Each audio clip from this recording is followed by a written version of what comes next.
So a new team member with FR, Madison Reader. Did I get it? Did I get it? Yes!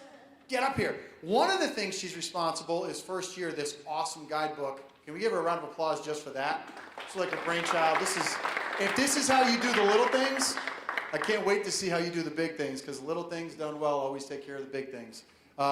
Madison's going to talk to us about killing the beliefs that are killing our business success. First of all, you look great. That looks great. Thank you so much for being here. Close us out strong. Madison Reader.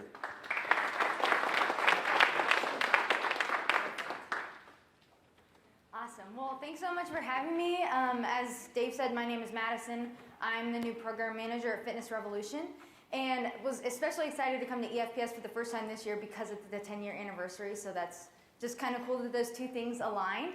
But in addition to being excited about coming to EFPS for the first time and getting to see all of you guys and meeting some of my CPs in person, I was excited to talk about this topic today, and that's selling.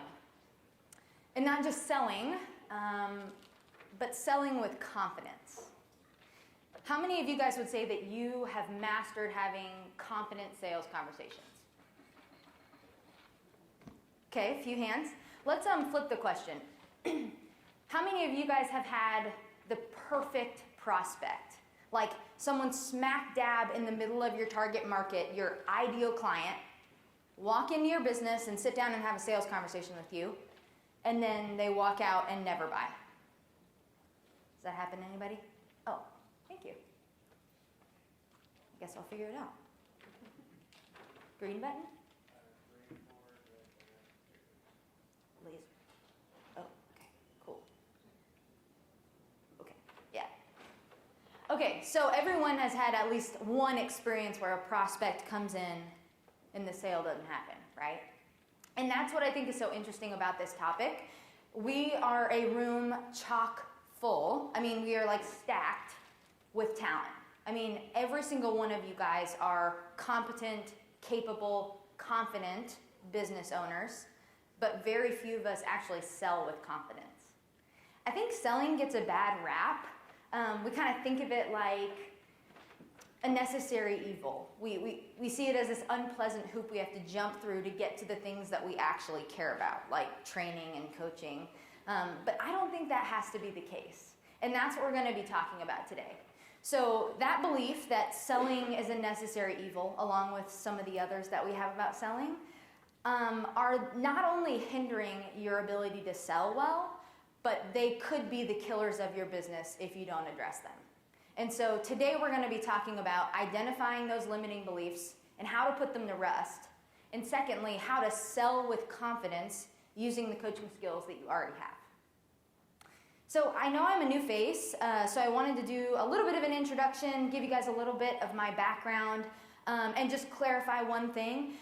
Despite what you might assume about this topic, I have never worked in sales in an official capacity. And for much of my life, I would have said that I was someone that didn't do sales.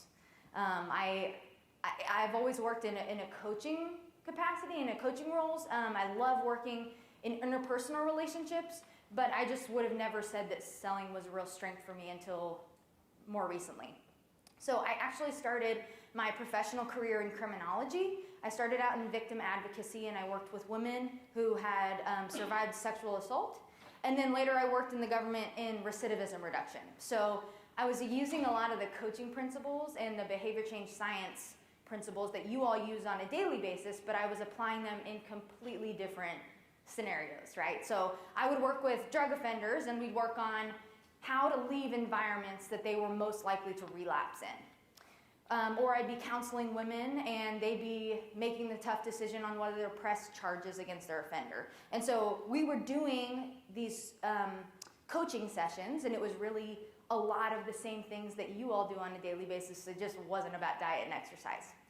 But so I came to a place, I was working in both of those roles, and I decided I wanted to upgrade my fitness hobby into my full-time gig, and I went and got my master's at George Washington in exercise science, and after graduating, I joined the health psychology department as an adjunct professor and research associate in behavior change science.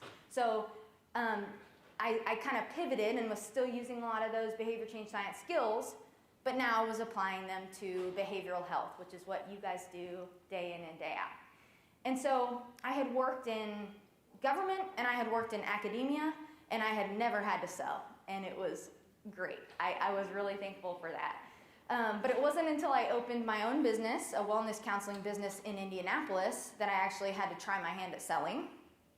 And I'll tell you that the first few times was not pretty. I made every classic mistake in the book, and there was a lot of trial and a lot of error. And in hindsight, I can really see that there were kind of two problems with my selling process in general, especially early on in my business.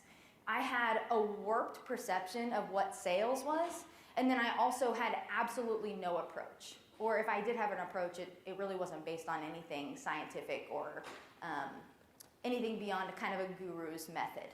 And so I'm guessing that for those of you that really struggle with sales, you probably have one or both of those problems. And so let's start with that perspective piece.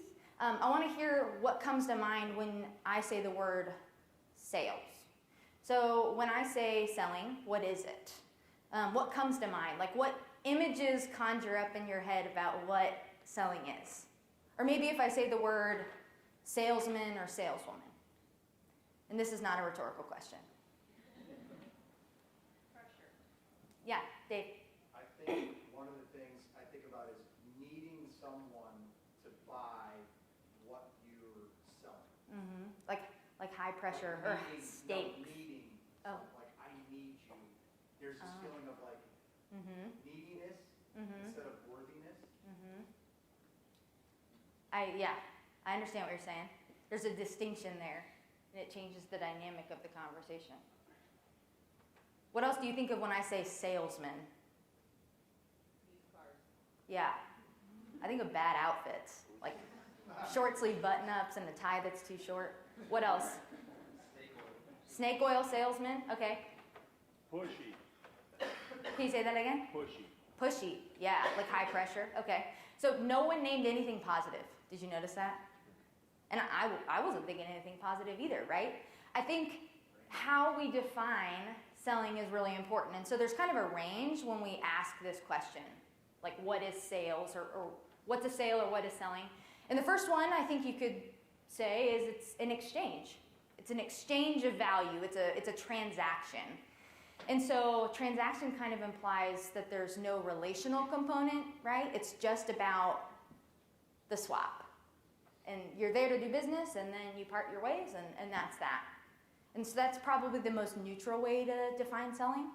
Another way to define selling, and this kind of touches on a few of those, is persuasion. Basically seeing selling as something or an opportunity where you need to convince someone to buy something from you, or to buy into an idea, or to buy a service, product, whatever it might be. So selling could be persuasion. Selling might be defined as self-interest. That's kind of a more negative definition, right? But I think sometimes we associate selling with that neediness that you were talking about. It's like, I just need you to do something because it's going to benefit me significantly. And that's not a very positive way to look at selling. And I think at its absolute worst, we could define selling as manipulation. And so when you look at those 4 definitions of selling and that kind of spectrum, it goes from something neutral to something very negative. I mean, it's no surprise to me that fitness business owners have some uneasiness around selling if that's how we're defining it. But this is important because how we define selling and what we associate with it is incredibly powerful in shaping our attitudes and beliefs we hold about selling. And so if you're an FR CP, a coaching partner, you've probably heard the term limiting belief before, but FR calls these kind of beliefs limiting beliefs. Limiting beliefs are basically just assumptions that we make about the world and how it works. And limiting beliefs cause us to operate below our actual potential because we're operating on assumption. And so I'm going to name a few that might resonate with you. Maybe they're ones that you've heard from your own clients. Have you ever heard someone say, I have a really slow metabolism, so my progress is like extra difficult?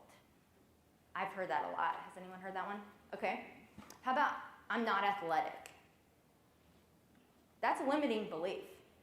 And so I see some of you guys nodding your heads. And when I talk about limiting beliefs, oftentimes I'll see people like really agreeing. And I think it's because you're thinking, oh, you know what, my staff member so-and-so, they have a ton of limiting beliefs. Like, they need to be sitting in this presentation. And that, it makes me laugh, but I think it's so much easier to see limiting beliefs in other people than it is to see them in ourselves.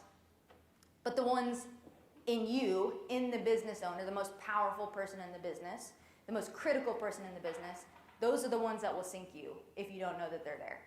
And so we're going to do a little exercise. It's going to require a little bit of vulnerability, a little bit of honesty. But I'm going to go through and say some limiting beliefs, some really common ones I see related to selling. And I want you to raise your hand if you've ever thought this, said it, muttered it to yourself, or if you resonate with it in any way, okay? Start out with this one. I hate selling. I hate selling. This was my biggest one. And here's the thing with this limiting belief. When I was a new business owner, I hated selling, and I think my prospects could tell. And I'm guessing that some of your prospects can tell too. And that's not good. How about I'm not a natural salesperson? Oops. Because I mean, we're all in the game of selling, but I don't like to view it as selling. I like to view it as I'm creating relationships. Mm-hmm. So I hate selling. I love creating relationships. Yeah. So I'm not selling you on something that I believe in because I'm selling. So how can it necessarily be a limiter? I think it can be a limiter because of how we define selling. And I think you're defining it in a way that's healthy. And that's what we're going to be talking about. If you think about like the snake oil salesman in the bad outfit using high pressure tactics, and that's why you're saying I hate selling, I think that's a whole lot different than saying like I hate creating relationships. You know what I mean? Has anyone ever thought I'm not a natural salesperson? Like I don't have that natural ability to persuade? Okay. I'm a nuisance to buyers. Anyone thought about this? Like feeling like you're a little bit annoying in the sales conversation? Feel self-conscious about it? How about prospects are primarily interested in price? This is an interesting one. Really what this is rooted in, it's in the belief that prospects, they only care about price, and thus they don't care about your experience, your expertise, your specialty, what differentiates you from competitors, anything else. They only care about the numbers. And if you believe this, then you're probably the kind of seller that arrives at the discovery session or the success session or whatever you call your sales conversation, and you just slip them the price sheet. There's no conversation to be had, because why have a conversation if they only care about the numbers? See what I'm saying there? And this last one, I'm a trainer, not a salesman. I think this one is probably often followed by the sentiment, I shouldn't have to sell to them, they should want to be my client. Okay, from the laughs, I think you guys know what I'm going with there. That one's a tough one. I think this one is really rooted in the belief that sales and training or sales and coaching are very different, and I think this is exactly what you were talking about. It's creating relationships, but this belief is really saying like, well, I'm a trainer, that's my specialty, that's where I'm putting my stake in the ground. Selling is really different, it's not worth my time, my investment, and people don't expect me to sell well because I'm a trainer. And that's the kind of limiting belief that will sink your business if it doesn't get addressed. And so how do we go about debunking limiting beliefs? Well, step one is really just acknowledging and recognizing what it is that you actually believe about selling, because that affects how you operate in a sales conversation. And so even if your conversions are good, limiting beliefs are still just that, right? They're limiting and they're also self-fulfilling. So in a sales conversation, if you're thinking about how you're really uncomfortable and you dislike it the whole time, that's going to translate in your conversation. If you believe that you're a nuisance to buyers, that's going to translate in the conversation. And so if we let our limiting beliefs about selling guide how we sell, you're probably going to hate selling and you're going to think you're not a natural salesperson. But that doesn't have to be the case. And so I have one kind of single solution to debunking those limiting beliefs we have about selling, but also learning how to sell with confidence and using the skills we already have. And that's to sell like a coach. Sell like a coach. So when I said I was a new business owner, I was struggling with a warped perspective of sales, and then I also lacked an approach. I just was kind of flying by the seat of my pants, and I was wondering why I wasn't having success. But so selling like a coach and approaching the sales conversation as a coach, wearing your coaching hat, addresses both of those pieces. So the perspective piece, when you sell like a coach, you're no longer approaching the conversation thinking, okay, my job is to sit down and persuade this person that my services are valuable. But rather, what's the goal of a coach? How do you guys see your role as a coach? What's your primary outcome?